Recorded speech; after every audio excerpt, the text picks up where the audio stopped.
Safety store, safety topic. I'm Heather Wildrick with Firefly Community Partners for Child Safety, and I'm here today to take you through an important topic called gentle parenting and managing stress for a healthy family. So, what we're going to talk about first is gentle parenting. And when I'm talking about gentle parenting, we're talking about methods, tools, and parenting styles. So, I'm going to talk to you a little bit about what we're talking about when we call gentle parenting, when we talk about gentle parenting, and then I'm going to move into educating us and just getting us feeling a little bit more familiar about the various parenting styles. But gentle parenting places an emphasis on respect, understanding, and empathy for children. So it's a two-way street, right? We are going to take a look at discipline practices that are really about teaching children, guiding children along the way, teaching them right for wrong, teaching them about life skills, all about respecting others, having empathy, all those various things. It definitely is not those harsh punishments. It doesn't rest in fear, resentment, things like that. When we talk about this notion of gentle parenting, there's a lot of great information out there on it. Um, you'll hear in a little while that we started really getting more familiar with these with this notion between like the 60s and the 70s and things like that. When we think about gentle parenting, it's encompassing attachment parenting, attachment theory, secure attachment. So, all the way from infancy and up, making sure that we're cultivating safety, trust, that parents are the safe place for children to go and kind of anchor and reset and things like that. Um, you may also hear this other synonyms when we're talking about gentle parenting, such as positive, respectful, or responsive parenting. So all those are what we're talking about when we talk about this type of parenting, and it is what we hope to help parents achieve in their relationships that they want with their children. So one of the things we need to be able to do and identify when we're hoping to cultivate gentle parenting styles or gentle parenting within families that we serve is we want to make sure we have a good understanding of the various parenting styles. We can begin to help dialogue and assess with the families that we serve about the parenting styles that they utilize in their home. A lot of folks will use the parenting style that was implemented in their own homes when they were children. Sometimes you can talk to them about that, about, well, what worked well with that? What didn't work so well? How did that make you feel being parented in that way? In addition, sometimes folks will say, yeah, I really hated being parented that way. And so they go the polar opposite. We're going to look here in a moment at a grid that really helps us break down these parenting styles really nicely. There's a lot of different synonyms out there about the various parenting styles, but what is most commonly referred to are these four different parenting styles. So they're authoritarian, permissive, neglectful, and authoritative. In a moment, we're going to be learning, doing a deeper dive, and you're going to hear how even though they sound very familiar, similar, how authoritarian and authoritative are very different things. So this is actually a slide from Knowledge of Parenting and Child Development, our Children's Trust Fund Alliance 5 Protective Factor deep dive into that topic.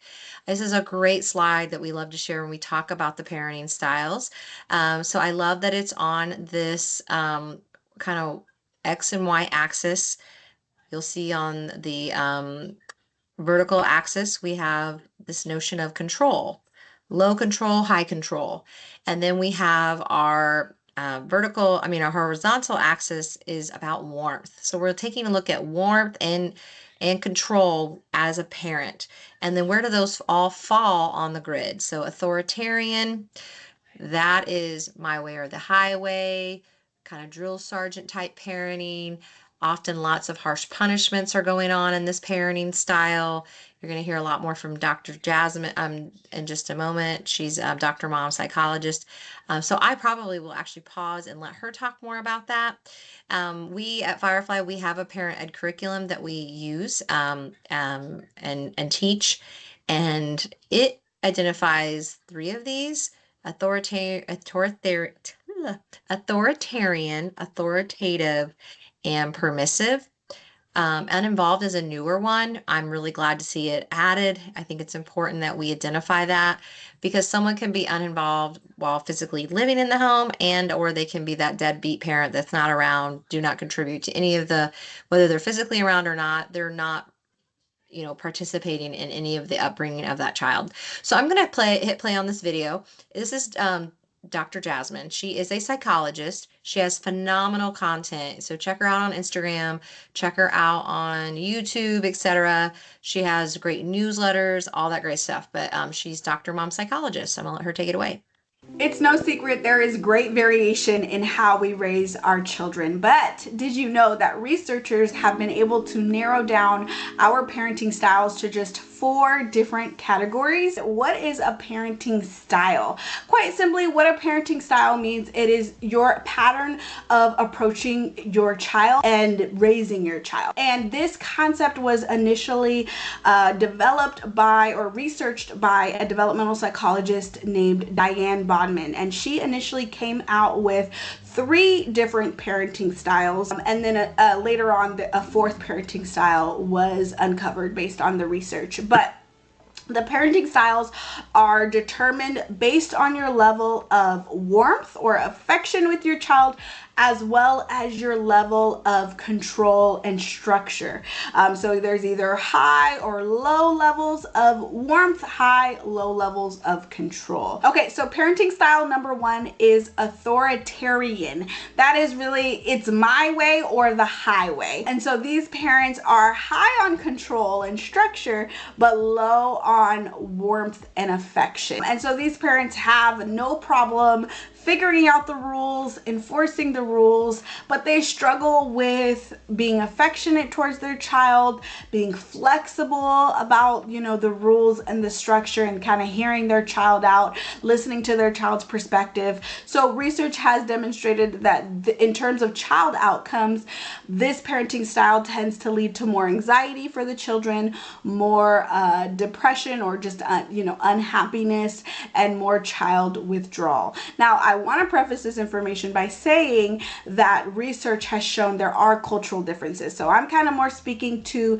the cultural experience in the United States, but for other cultures, research has shown that this parenting style there hasn't been a significant difference between this parenting style and the authoritative parenting style, which I will discuss in a minute, based on child outcomes. Also, if children live in neighborhoods where there is a lot of community violence, research has shown this parenting style to be more optimal because it quite literally keeps kids off of the street. So, important things to keep in mind, right? There are cultural differences when we think about parenting styles. Now, the second parenting style is permissive. So these parents are low on control and structure, but high on affection and warmth, right? So they're more like the let's be friends, right? They might walk on eggshells when it comes to their child's big feelings, right? They're trying to avoid tantrums at all costs. They might go to set a limit and then retract, based on their child's response.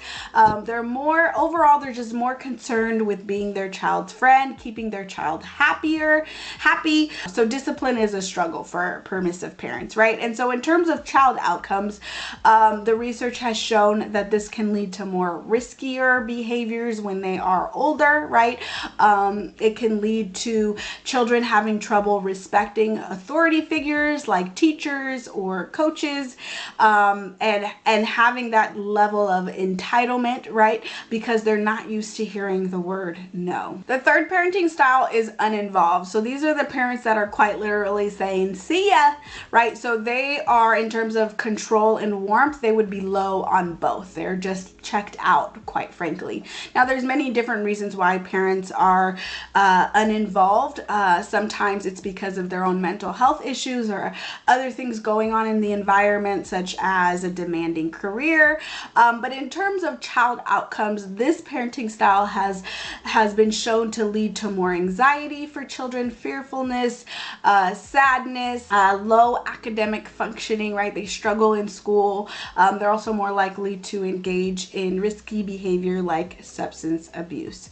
And then the fourth parenting category, which, if you have not already guessed, is the more optimal parenting category, and that is authoritative. It sounds too similar to authoritarian, but authoritative would mean that they are high on control and structure, and also high on warmth and affection, right? So these parents have no issues setting rules and putting up boundaries and limits, but they're also respectful about it, right? They're affectionate.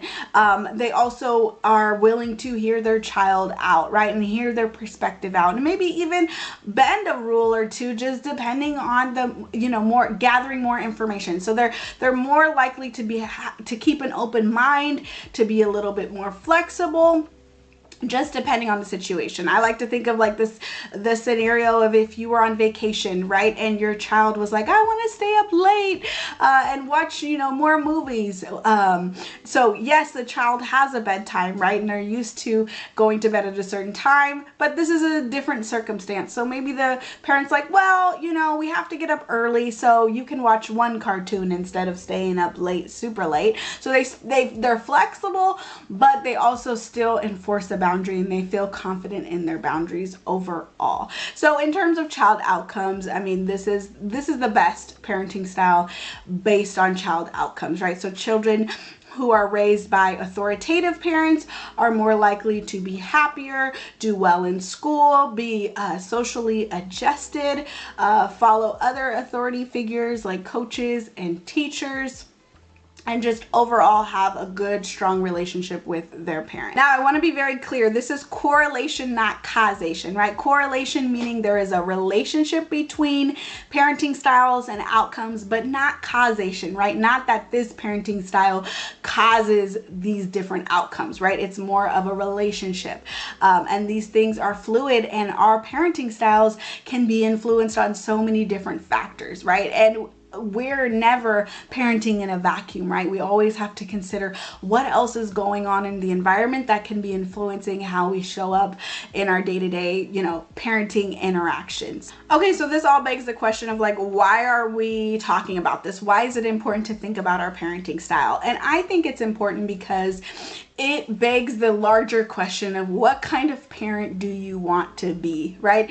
I think it helps us become a little bit more intentional, right? And a little bit more conscious of our styles of interacting with our child, right? When it comes to discipline and setting limits, also affection and warmth, and knowing overall that children thrive from both, right? They thrive when there is a good balance between structure and limits, as well as warmth and affection, right? They need both.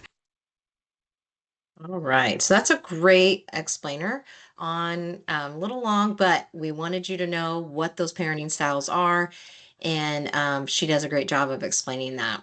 So we are really wanting to focus on authoritative, which AKA is gentle parenting. It's a little bit easier to say and to think of. What gentle parenting is not is that permissive parenting where there's no limits, where they're just being friends, all that. We want to make sure folks know that there's a difference. But when we do warm, high structured, responsive parenting, those outcomes are just really, really great.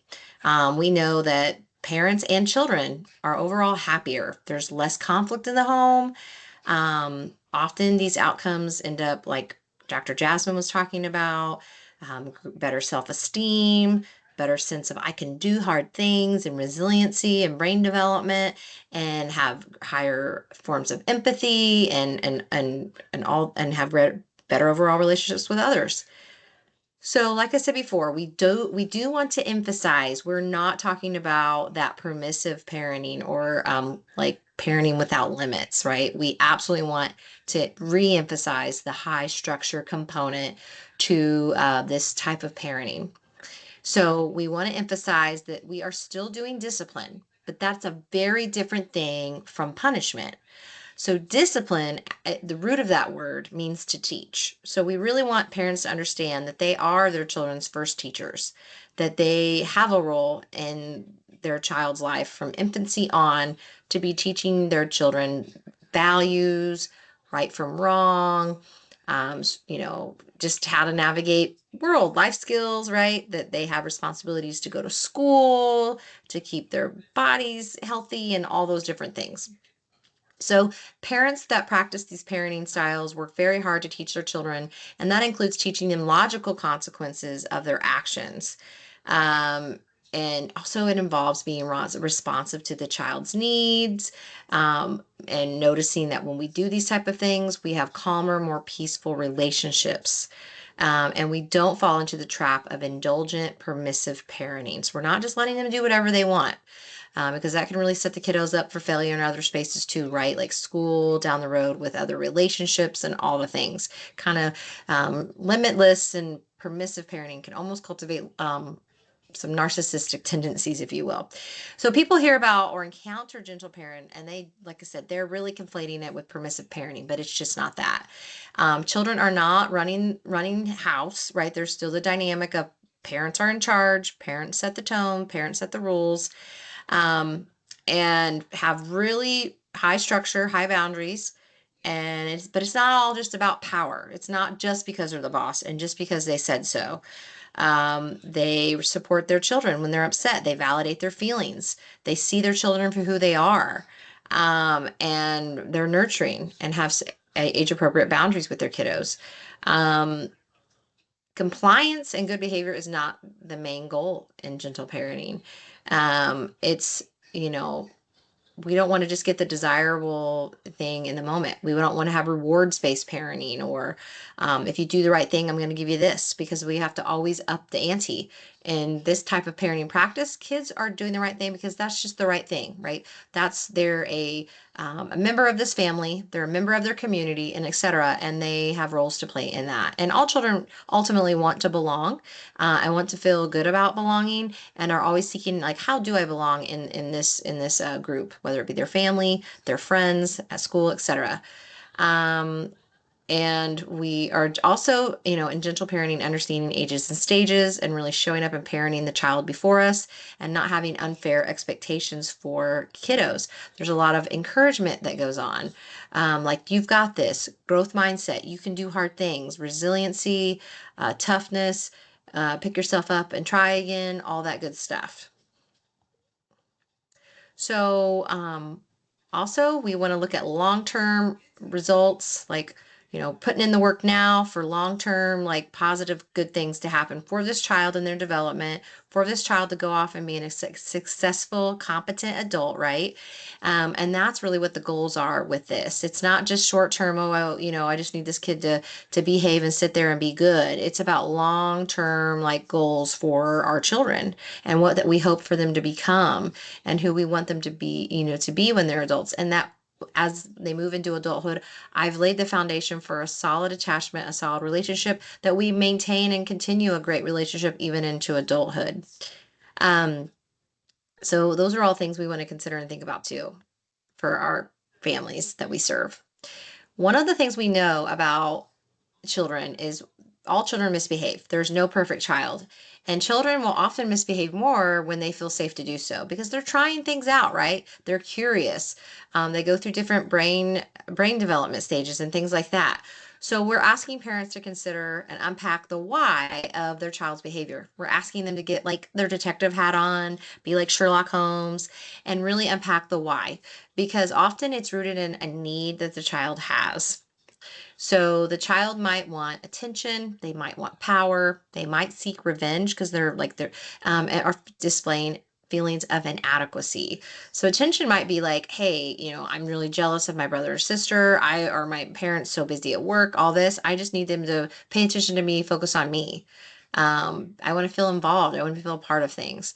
Power is, maybe I've got some anxiety. Maybe I feel like I am just so out of control in all areas of my life, and I just want to feel like I can kind of be in charge, or have some voice and decision making with something. So give me opportunities to be independent is what that's really all about. Revenge. My feelings are hurt. And whether it's a 2-year-old that, stomps their feet and crosses their arms and says, I'm mad at you or I don't like you, or that teenager, they might be feeling like they're sad or that, oh, you hurt me, I want to hurt you back. So we want to show them unconditional love, through these misbehaviors, but we also want to help them understand and know how to cooperate within and be fair and be kind within our family. And displays of inadequacy is one too that might bubble up, and they just want you to leave them alone. They don't want to even bother trying. You might see that in school or with chores or different things with athletics or different things that we want them to try and do. And so we want them we want to be encouraging. We want them to know that baby steps are possible. And we can unpack like how we can be alongside them to help them kind of achieve what they're trying to achieve. And they don't have to be perfect. So expectations are powerful of our parents of their children. Children rise to those expectations. So we want to make sure that they are getting to know their kids. Do they really know their kids? What makes their kids tick? What do they know in terms of, is their kid introverted or extroverted? Does their kid like this or that? Is their kid more artistic? Does their kid more athletic? And are letting them just thrive and be joyful in the things that they're interested in, but also encouraging and trying to get them to do hard things. We have to be mindful that we all are kind of born with different DNA and different things we inherit, but experiences and attachment and how we're parented also can form and shape us, as well as, and birth order can affect that, and also ages and stages. Really want parents to know about all those different things, and that helps us to have fair and reasonable expectations of our kiddos. So sometimes parents will say, well, can I even change my parenting style? Well, they can. They absolutely can with your help or with their own personal work. It takes time, it doesn't happen overnight. We want to make sure that they are making more time to listen to their kiddos, establishing clear rules. Brene Brown has a quote that says, clear is kind, unclear is unkind. So anytime we can be really clear, establish what those rules are, and really be consistent with those rules, okay? And then you can even they can take time to explain why the rules exist.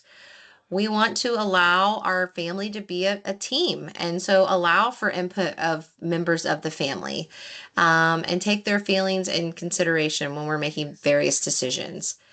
Be consistent and be fair, and be patient. So we know that change happens over time, and we need to give grace to our kiddos, and we need to really challenge our parents to do that. So, parents might question, well, some parents sometimes don't even realize that they might need to make some adjustments to their parenting, until it can feel very reactionary. Like, oh, well, wait a minute. But if they're noticing some things aren't working well in the home with their children's misbehaviors or different things like that, I want them to get that detective hat on. I want them to think about that. And so there's so many different ways why parents might end up reading various parenting books or podcasts or taking a parent class or something like that. Um, we also really want parents to pause and think about, do they need to heal their own inner child or past trauma? Because they may be parenting from that lens or from that space, and that can just right off the bat, like, not set them up for success. Um, we want to also help that parent do some reflection. Like, what is it going to take to really kind of make some changes and like really truly kind of think about them stages of change. um, are they going to really be dedicated, carve out the time? What are the hurdles? What are the things that can help them achieve this? What are some of the things in the way? They also just got to take care of themselves. Self-care plan is super duper important through this process. Too much stress can really cause burnout. It can cause them just to kind of fall apart, if you will. So we want to make sure that they are managing their stress really well too. There's a newer concept I wanted to make sure I shared in this class, and I know this is a longer topic this month, but this is a concept that you may or may not have heard before. But when we're asking parents to heal their inner child and heal their past trauma, there's actually a term that psychologists use, and it's called Ghost in the Nursery. And I think this is really powerful. And so if you've never heard about this, I challenge you to go look this up. I'm excited to share this concept in my next go of parent ed, but it's called Ghosts in the Nursery. And parents and kids have the ability to trigger each other as no one else can. Even as adults, we are often irrational in relation to our own parents, who has greater power to annoy you and make you act childish even now than your potentially your own mother or father. Similarly, our kids push our buttons precisely because they are our children. Psychologists call this phenomenon ghost in the nursery, which they mean our children stimulate the intense feelings of our own childhoods. I think that's powerful. That's why we so often respond to our children by unconsciously reenacting the past that's etched like forgotten hieroglyphics deep in our psyches. It's the fears and rage of childhood that are powerful and can overwhelm us even as adults. It can be enormously challenging to lay these ghosts to rest. It's also true that children are as easy of a target for our frustration with many life's challenges compared to adults who might respond such as partners, in kind ways, such as partners or bosses. Anne Lamott said, one reason I think we get so mad at our children is because we can. Who else can we talk to like this? So there's that power dynamic there, right? It helps to know all this if we're struggling to cope with anger. Just as important because it gives us incentive to control ourselves, we need to know that parental anger can be harmful to our children. Intergenerational trauma is the family heirloom that no one wants to inherit. So there's great resources on the ghosts in the nursery, on parental anger. So I can definitely share the link that's in this slide here. But this was a newer thing that I thought was so powerful that I wanted to make sure I brought to this specific topic. So we want to make sure that folks know that they can break the cycle. Ghosts are not invincible. There's a possibility that parents can break the cycle of trauma when the parent can face these ghosts, can tolerate knowing about the pain and terror in their own past. They can begin to separate the past from the present. In doing so, they can free themselves and their child from the chains of repetition. An important therapeutical goal is to help parents separate their past experiences from their current reality. A mother may need to learn, for example, that her child's demand for her attention are not reenactments of her own childhood deprivation, but are normal expressions of infantile needs. So we also want to make sure we're helping parents think about how to manage their stress in helpful ways. This is kind of our part two. I'll try to take us quickly through this. Managing stress is good for parents and their emotional and mental health and well-being. And when stress is under control and we're feeling well, we're better able to navigate those challenges of family life. So we want to help parents think about that self-care plan. And I'm not talking about spa days or whatever. Sometimes with self-care plan, we're starting with just those Maslow hierarchy of needs. Have you showered? What's your sleep look like? Are you eating? When's the last time you actually had some time for you?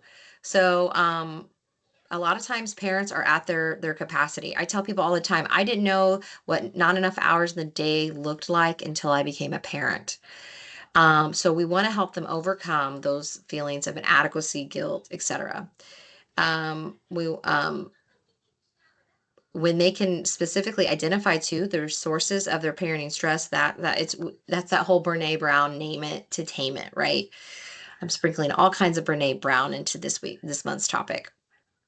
You can help them work on solutions to a specific problem that they're dealing with and to think of ideas and strategies to help make that better.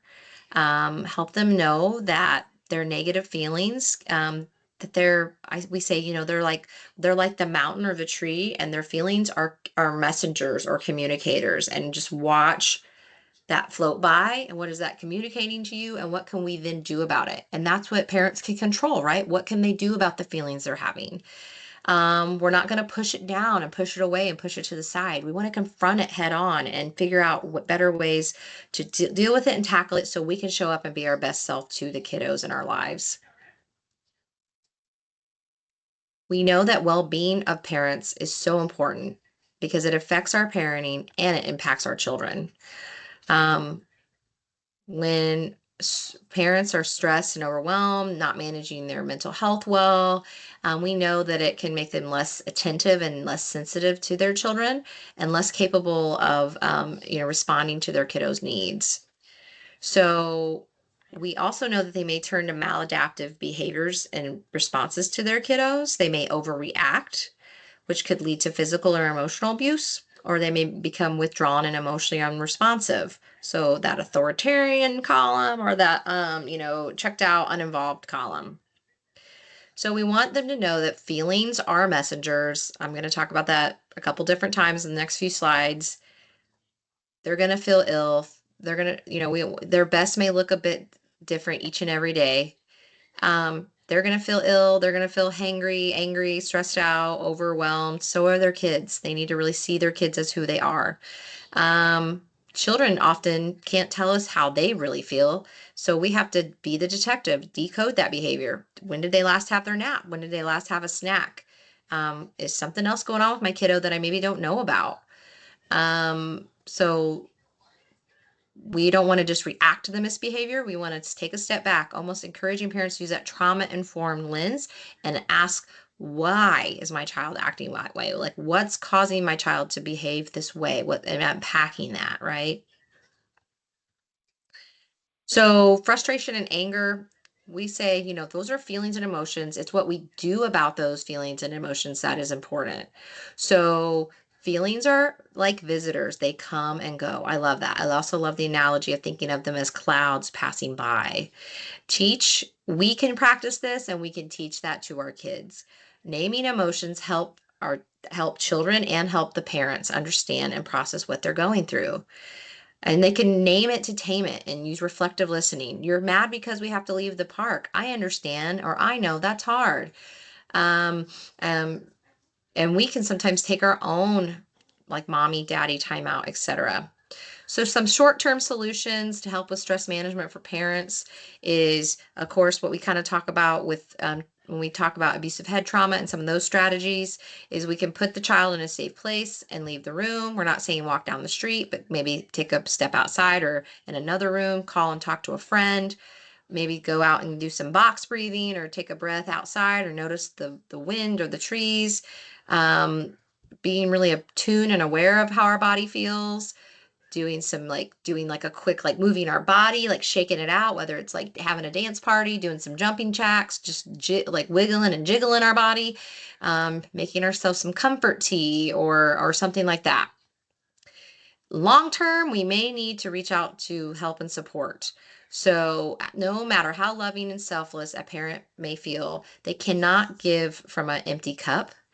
And if they're not taking care of themselves, eventually that well will run dry. So we want to make sure that they're practicing well-being plans. An accountability person can be helpful for that, thinking about who else is in their corner, who they can lean on for help and support. They can practice self-affirmations. So that's something to think about. Put realistic thinking and positive self-talk into action. So there's a lot of great information on this slide. I won't read all these slides, but these are really, this is a great tip. Be realistic about what we can actually take on and do. Learn to say no. Sometimes it's helpful to post that in your car, or post that on your mirror in your bathroom, or post that somewhere where you can read that. Practice saying that daily. And, there's so many different positive affirmations. We encourage folks to find the ones that help them the most. Focus on what's essential in our parenting. And from week to week, that might look slightly different, but we don't have to keep up with the Joneses. We don't have to, be the best, be the like Pinterest slash social media influencer parent. We just have to focus on what works best for our family. So we want to set realistic goals. Routines are so helpful with that. We might be able to feel like, who can we delegate this to? Who can maybe help out? Things like that. We know one of our 5 protective factors is social connections. So we want to emphasize social connections for our folks, and even just one or two people is huge if they can reach out to someone who can help them with the challenges of parenting.